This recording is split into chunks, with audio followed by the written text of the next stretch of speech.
जल जो हमारी नदियाँ हैं वह जीवनदायिनी होती हैं और नदियों में जो पानी बहता है वह जीवन का आधार है। जो गंगा यमुना का जो मैदान है वास्तव में ये भारत में उपजाऊ भूमि यहाँ पे इतनी फर्टाइल है कि यहाँ पे जो कृषि उत्पाद होते हैं बहुत ज़्यादा होते हैं और भारत का जो आर्थिक आधार है वह इन्हीं नदियों के द्वारा लाई हुई उपजाऊ मिट्टी से होने वाली खेती पर आधारित है। तो होने वाली यह बात है कि आप यह देखिए कि जितना समय परिवर्तित होता जा रहा है, जितना हम लोग आगे बढ़ते जा रहे हैं विकास की इस दौर में, उतना ही हमारी नदियाँ प्रदूषित होती जा रही हैं, उतना ही उनमें जो पानी की मात्रा है वह कम होती जा रही है। इन नदियों में वो बहने वाला पानी है जो जीवनदायिनी पानी है, जिससे हमारा जो भूमिगत जल है वह रिचार्ज होता है। साथ ही साथ जो हमारे कृषि को पानी मिलता है, साथ ही साथ जो हमारे पशु पक्षियों को पानी मिलता है, शहरों को पानी मिलता है। तो यह एक बहुत ही बड़ा आधार है जो हमारी नगरीय सभ्यता की शुरुआत हुई थी। जो भी नगर हमारे बसे वह नदियों के किनारे ही बसे। लेकिन जो सबसे प्रश्न चिन्ह वाली बात यह है कि नदियों में होने वाला प्रदूषण, नदियाँ नाला का रूप लेती जा रही हैं।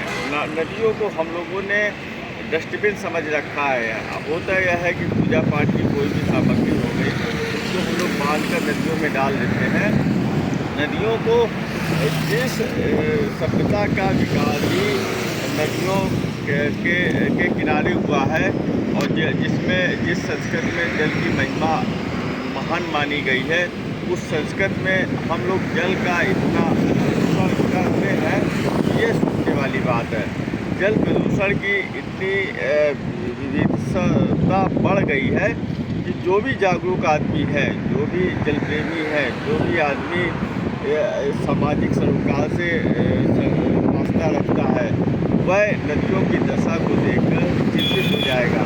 नदियाँ नाला का रूप लेती जा रही है और नदियों में जल काला होता जा रहा है।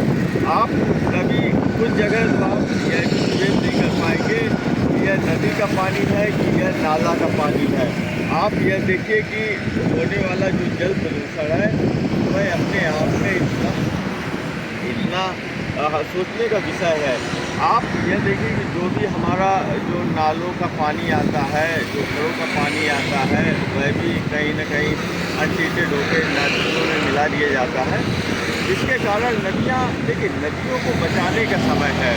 वाटर को हम लोग नहीं बचा सकते, वाटर को बचाना हम सबकी जिम्मेदारी है।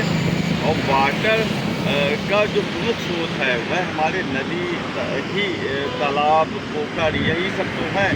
और नदियों में जो सीधा हम लोग जो घरों का नालों के माध्यम से उसमें पानी गिरा देते हैं, वह अपने आप में एक अलग बात है। तो नदियों का जो कैचमेंट एरिया है उसको बचाए जाने की आवश्यकता है। जो पानी है अनट्रीटेड उसमें मिलता है, उसको भी हम लोगों को देखने की आवश्यकता है।